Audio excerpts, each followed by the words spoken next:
Hello, everyone, and welcome back to the Deep Dive. I hope you are having a fantastic week and are ready for another exhaustive exploration into a true global icon, a company whose characters, well, they really define entire generations. They absolutely do. Today, we are breaking down the legendary, yet often misunderstood, global entertainment titan, Nintendo Co., Ltd. And we're not just talking about video games here. No, not at all. We're talking about a multi-generational cultural phenomenon that's really built on these incredibly powerful intangible assets. That's the key. That's right. When you think Nintendo, you think Mario, Zelda, Pokemon. These are icons that just dominate cultural memory and, frankly, command billions in revenue. But for us, the central investment question we have to answer is this. How does a company that sells physical hardware, which inherently feels cyclical? It does. It feels very peak and trough. Exactly. And requires constant, expensive R&D. How do they maintain such massive profitability and fend off competitors with basically bottomless war chests like Microsoft and Sony? Is the business truly a resilient software staple, kind of immune to those tech cycles?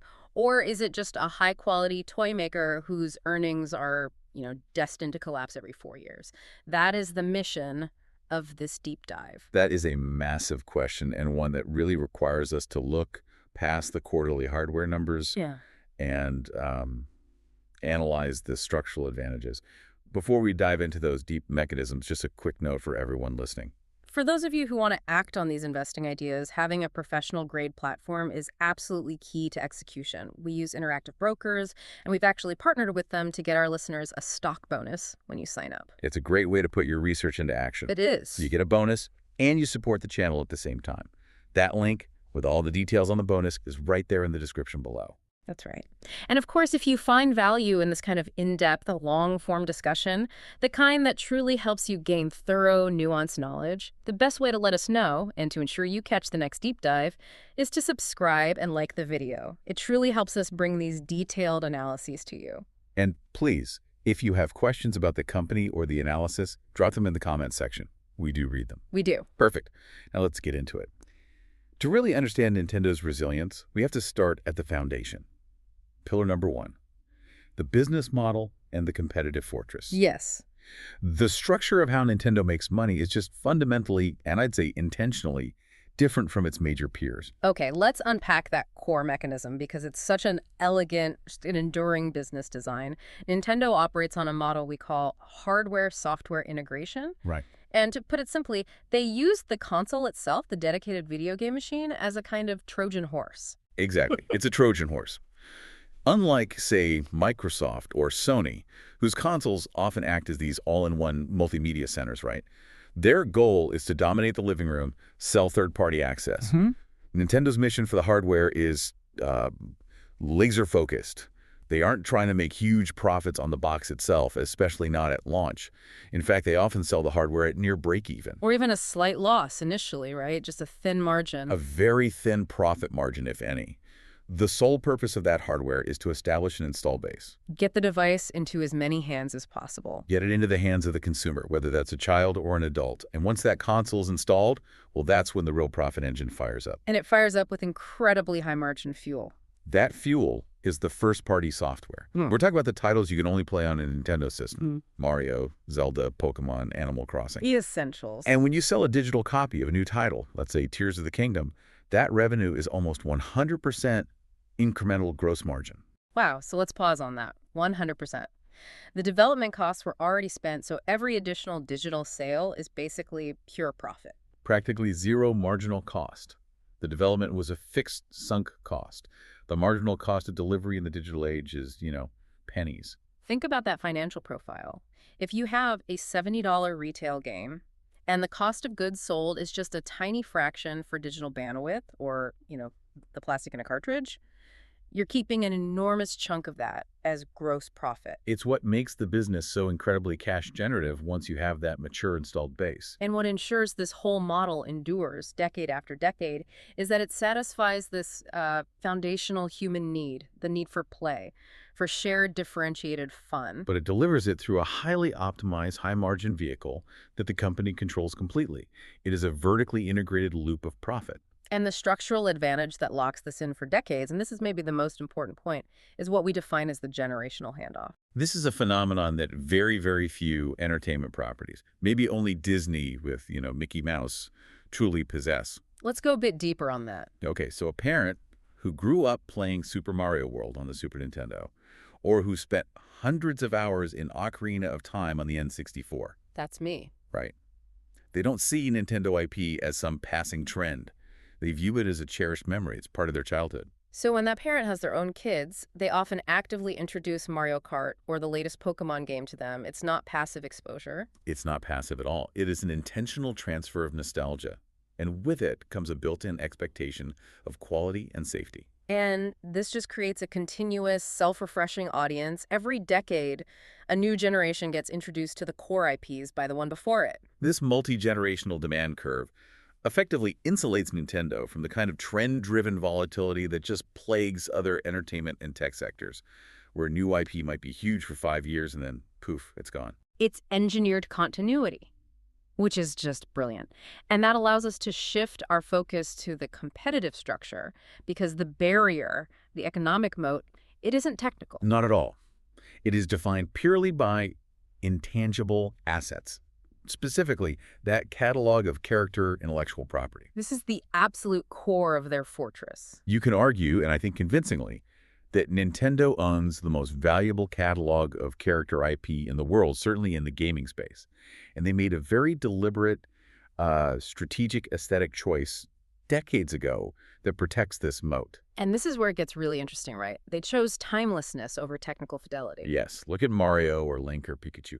They're highly stylized, they're iconic, almost cartoony. That style fundamentally does not age badly. Right. A game like Mario Galaxy from 2007 still looks charming and fun to play today. It doesn't look dated. Now contrast that with their competitors who rely so heavily on photorealism. When Sony or Microsoft chase ultra-high fidelity graphics, they're fighting a losing battle against Moore's Law. It's a tread. It is. What looks jaw-dropping today looks, kind of funny and dated in 5 or 10 years, as processing power just inevitably marches on. Nintendo just sidestepped that treadmill completely. By focusing on art direction, not pure horsepower. Exactly. And the power of this IP moat is perfectly demonstrated if we just simulate the launch of the Switch 2, which, everyone expects around mid-2025. Okay. While Sony and Microsoft are fighting over who has 15 teraflops or the most impressive ray tracing, Nintendo is launching a device that will likely have, let's be honest, merely good enough technical specs. It won't be the most powerful box on the market. Not even close. And yet, our internal modeling suggests they can secure millions of unit sales. We estimate around 10 million units in the first 5 months alone. And they achieve this not because it has the best graphics card, but solely because that device is the only place in the world you can play the next major installment of Mario Kart, or the next generation of Pokemon. The IP dictates the hardware purchase. That's it. That is immense pricing power that just completely defies hardware commoditization. It means they control their hardware adoption curve, not the semiconductor foundries. They are a software company that just happens to sell hardware as its own controlled distribution channel. And that moat's trajectory is actually getting wider, isn't it? This isn't just video game IP anymore. No, the expansion into high-margin licensing through visual content. I mean, just look at the massive global success of the Super Mario Bros. Movie. $8 billion. And the continued build-out of theme parks like Super Nintendo World. This has fundamentally transformed the business into what we call cultural lifestyle IP. This expansion, it brings us directly to a powerful mental model. It's the Lollapalooza effect, a concept from Charlie Munger. Right. The idea that true explosive success isn't driven by just one great thing, but by the confluence of several positive forces all reinforcing each other. Creating a nonlinear result. A powerful nonlinear result. And we can break the Nintendo Lollapalooza down into 3 of these reinforcing forces. Force 1, exclusive hardware distribution. Force 2, the beloved multi-generational IP nostalgia we just talked about. And Force 3, high-margin licensing and experiences. The movies and the theme parks. So a child watches the new Super Mario Bros. Movie, Force 3. Their interest spikes. They immediately ask for a Switch, Force 1, to play Mario Kart. Which is then reinforced by their parents' own childhood memories, Force 2. And the whole thing can culminate in a family trip to Super Nintendo World, which is both a marketing vehicle and a high-margin licensing deal for them. When these forces combine, you just get this powerful, resilient, and non-linear success curve. The movie sells the game sells the hardware sells the theme park tickets. Each piece of the business feeds all the others. The whole system is just significantly more powerful and resilient than the sum of its parts. It's an ecosystem that's really designed for perpetuity. Okay, let's pivot and analyze this fortress in the context of the competition. Because if you look at Sony's PlayStation and Microsoft's Xbox, they're primarily focused on what we would call a red ocean. A red ocean strategy, right?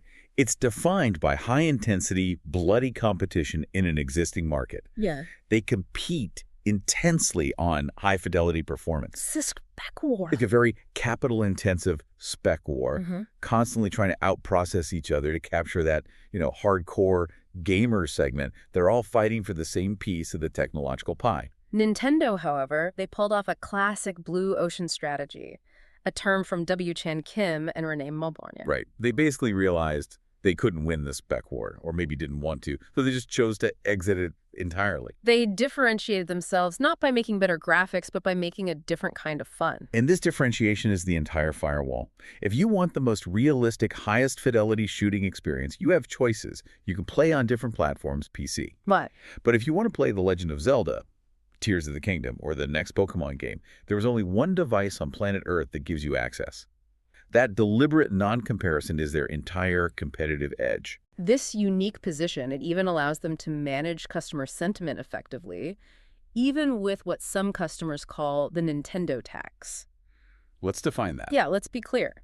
It's the perception that their first-party games, the classic titles, they rarely, if ever, go on a significant sale, even years after they launch.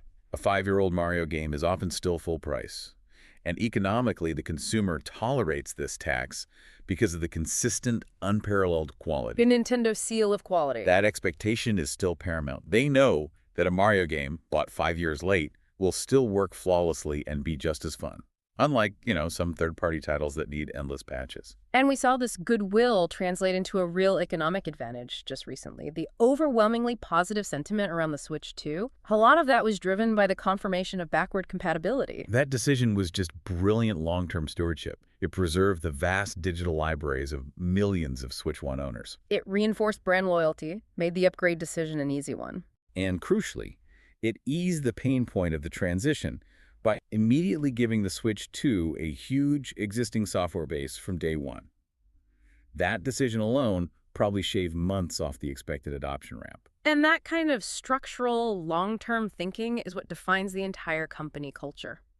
It's a perfect segue into our second segment, management stewardship and financial fortitude. Yes, this conservative, long-term focus of Nintendo's leadership is what constructs and maintains that anti-fragile financial position we're going to explore. It's a culture designed, really, to absorb shocks. So we can start with the president, Shintaro Furukawa. His philosophy is fundamentally based on ensuring the company survives inevitable downturns, which are inherent to the hit-driven entertainment industry. This means they're not optimizing for the next quarter's stock price. a classic Silicon Valley trap. It is. They're optimizing for brand survival over the next 5 decades. And that continuity focus is baked into how management is incentivized. Okay, how so? They're salaried employees with moderate performance bonuses. And critically, they are not heavily motivated by short-term stock options. Which is huge. That lack of incentive to pump the short-term stock price just drastically reduces the risk of financial engineering or, reckless decisions just to appease Wall Street for a quarter. And the heritage is always there. The Yamauchi family, the descendants of the founder, they still remain a significant shareholder. That multi-decade heritage just reinforces this conservative decision-making process. It's all about ultra-long-term survival, quality over fleeting trends. You see this in the organizational culture itself. It operates less like a hyper-aggressive, move fast and break things Silicon Valley firm, And much more like a traditional Kyoto craftsman guild. The focus is on meticulous quality control, patience in development, and stability. And that focus on stability and high standards, it leads to these remarkable employee retention rates. Our analysis shows a retention rate of around 98.8% in recent years. It's astonishing. That kind of stability is just unheard of in game development, which is typically plagued by burnout and high turnover. That retention means they keep all that institutional knowledge in-house. Now, we do have to address the friction this can create. The downside of that Kyoto craftsman approach is rigidity, isn't it? It absolutely is. Western subsidiaries and even some internal teams have expressed frustration with the rigid top-down hierarchy that comes from Japan. This cultural inflexibility, while it preserves quality, is a potential weakness. Especially when speed and adaptation are required. We will definitely revisit that later with the Red Team Challenge. Okay, so let's look at the financial proof of this conservatism, their capital allocation track record. And the defining characteristic here is, well, cash hoarding. Nintendo consistently maintains what we call a financial fortress, a massive net cash position, often exceeding 10 billion US dollars equivalent. And this isn't just spare change. No, this is a strategic war chest. It's designed to ensure they can survive 2, maybe even 3 consecutive hardware failures if necessary. Now, I have to challenge this, because this is often the biggest point of friction for professional investors. Isn't hoarding $10 billion in cash, especially when interest rates were near zero for so long, isn't that just a failure of capital allocation? That's a fair and a necessary challenge. Doesn't that cash pile just drag down your return on equity? Doesn't it signal a lack of ambition? From a pure short-term financial optimization view, yes, that cash hoard does dilute ROE.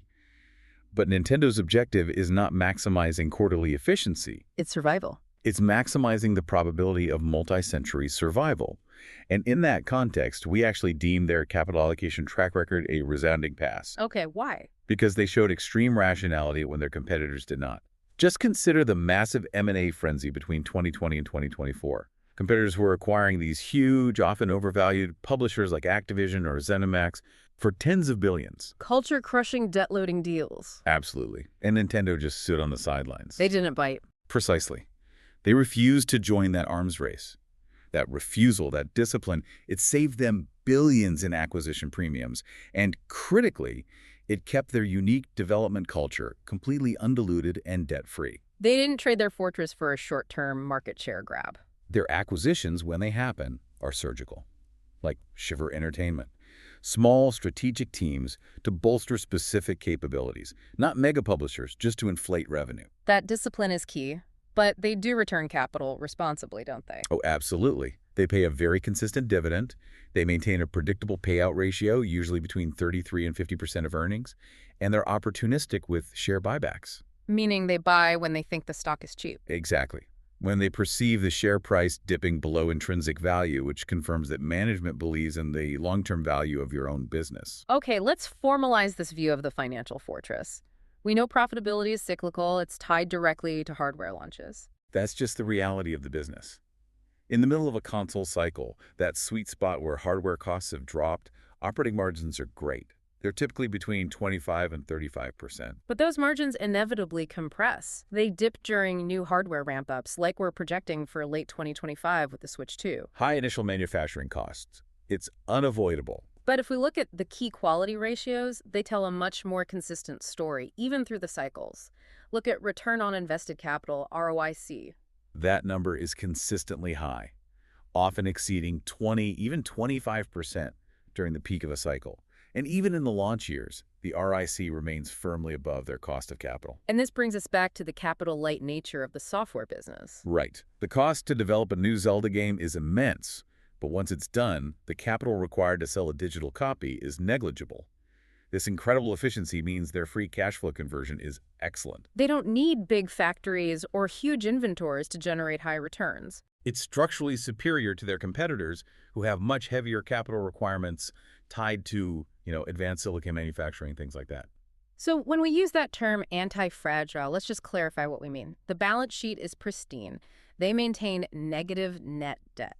And negative net debt simply means that their total cash reserves and marketable securities far, far exceed any outstanding debt they might have.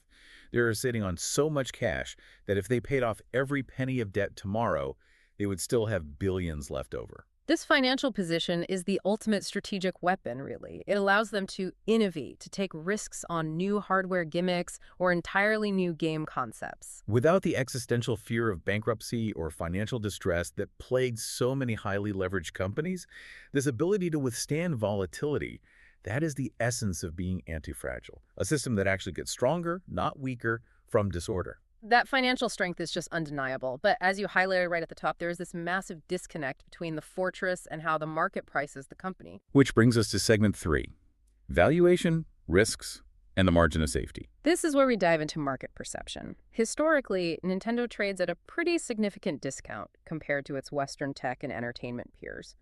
Often, 15 to 20x price to earnings. Well below typical software or IP licensing multiples. And that discount exists because the market continually miscategorizes the business. It is still widely seen as a cyclical hardware toy maker. Investors just fixate on that lumpy 4-year cycle of hardware sales, and they ignore the underlying stability. The market fails to properly price 2 crucial elements. First, the stability, the durability, and the high margin of that recurring software revenue stream. And second, the massive undervalued optionality that's provided by the expanding business model. The Disney-fication we talked about, the movies, the theme parks. So for a long-term investor, defining a true margin of safety is critical here. And for a company like Nintendo, that calculation has to start by adjusting for that giant pile of cash. Yes. The simplified formula we advise investors to use is to look at the enterprise value, or EV, Right. which is just the market cap minus the net cash. The goal then is to find an entry point where you're effectively paying a very low let's say less than 15 times earnings, for the core, stable, high-margin software business alone. If you can do that calculation effectively, you are essentially getting the entire volatile hardware business and the massive high-optionality IP pipeline, future movies, theme parks, merchandise. You're getting all of that for free. And that optionality is your buffer against the inherent risks. It is, and timing here matters immensely. History shows us a very clear pattern. If you bought Nintendo at the peak of the Switch 1 cycle's profitability, say back in 2021 when margins were widest, Your returns have probably been flat or even negative. because you paid a premium for peak earnings that were mathematically guaranteed to compress. The key historical observation for long-term compounding is this. The best time to buy is during uncertainty. Specifically during the transition year, Sure. like the projected 2025-2026 period as they ramp up the Switch 2. Exactly. Uncertainty creates the temporary discount you need to establish a true margin of safety right before the next cycle of profitability begins. Okay, moving to growth. The primary growth engine for the next decade seems to be the success of the Nintendo account ecosystem. The challenge isn't creating new users, it's the transition. They have to successfully move over 100 million users from the Switch 1 generation onto the Switch 2 without losing that digital loyalty. The goal is to move beyond just selling devices. And start selling services and subscriptions seamlessly to that unified account base. If they can pull that off, the software attach rate, and thus the total lifetime value of each customer, it just increases dramatically. And there are specific major catalysts that could immediately unlock massive value and force the market to re-rate the stock. We're calling the next one the Super Mario Effect 2.0. This would be the announcement and release of the next major theatrical film. Hypothetically, a Legend of Zelda movie or a sequel to Mario. The first movie proved the model. It proved the power of the IP translation. A second major hit would immediately unlock an enormous, low-risk wave of high-margin licensing revenue and just drive renewed cross-generational interest in the core gaming products. The second major catalyst is purely financial and cyclical, but it's predictable. It's the Switch 2 margin expansion. As is typical in hardware cycles, those high initial manufacturing costs, they drop significantly over time. Optimized assembly, economies of scale. So we predict that in the later years of the Switch 2 cycle, maybe 2027 or 2028, operating margins will expand back towards or maybe even above that 30% mark. And that margin expansion getting more profit for every box sold, it creates a massive leverage-driven uplift in future earnings and cash flow. It rewards the investors who got in during the lower margin transition years. Okay, now we have to face the risks. The permanent impairment risk, the things that could truly break the long-term thesis no matter how much cash they have. And the biggest, most immediate risk is what we call the game over risk on innovation. Nintendo relies fundamentally on a central gimmick or a differentiated gameplay experience for each console. They don't win on specs, they win on novel concepts. So if the central concept of the new hardware fails spectacularly to resonate with consumers, much like the Wii U did, where the differentiation wasn't clearly articulated or valued, it can cause a significant multi-year earnings drought. That is the true cyclical danger. Our analysis suggests that kind of catastrophic failure could lead to a revenue collapse of 40 to 50%. In that scenario, they'd have to rely entirely on their backlog of existing software sales, just burning through their cash hoard until the next console, maybe 4 or 5 years later. A softer but equally corrosive risk is IP dilution. This is the danger of over-licensing their beloved characters. Through too many movie spin-offs, saturation of merchandise, low-quality mobile games. If they lose their grip on quality, or if Mario starts appearing in too many low-effort contexts, the IP just loses its premium magical status. Their strict, centralized control over quality is what preserves the brand equity. If they sacrifice that for short-term revenue, the long-term moat is permanently eroded. And finally, a unique, long-term structural risk. The demographic cliff facing Japan. As a company based in Kyoto, relying so heavily on a domestic workforce. The aging Japanese population and shrinking workforce, that's a subtle but persistent challenge. Over the coming decades, maintaining that highly specialized development talent and expanding capacity domestically is just going to get harder and harder due to workforce constraints. The heart of Nintendo is in Kyoto, and that heart faces a permanent demographic headwind. Okay, let's use all of this for our final segment, Segment 4, Synthesis and the Red Team Challenge. Let's apply some second-level thinking to the immediate earnings trajectory around the Switch 2 launch. What's the common first-level market consensus right now for that 2026 transition year? The market consensus is purely mechanical, right? It's earnings will be flat or down in 2026 because the Switch 2 is expensive to make, compressing hardware margins just like every previous transition. A view that relies solely on historical hardware cost curves. It expects a significant trough. But the Contrarian insight challenges this historical pattern by focusing on the software attach rate, the number of games sold per console. This time, the new hardware owners are not starting from scratch. They are already ecosystem participants. The difference is that digital loyalty. Switch 2 owners are carrying over their extensive digital libraries, their established Nintendo accounts from the Switch 1. They are already invested. Their barrier to purchasing new content is effectively zero. This means these users are likely to buy new, high-margin software much earlier in the cycle than previous generations who had to build up their libraries from nothing. So if they launch Mario Kart 9 in the first 6 months, the adoption will be immediate and significant across the entire installed base. It'll drive software revenue much faster than ever before. So this factor, it strongly suggests that the expected trough in earnings during the hardware transition will be significantly shallower than history suggests. The transition will be less painful, the software ramp-up will be quicker, and the stabilization of high margins will happen sooner. All thanks to that installed base of digital loyalty. Okay, to summarize the investment thesis, let's just run through the bull and bear cases one last time. The bull case.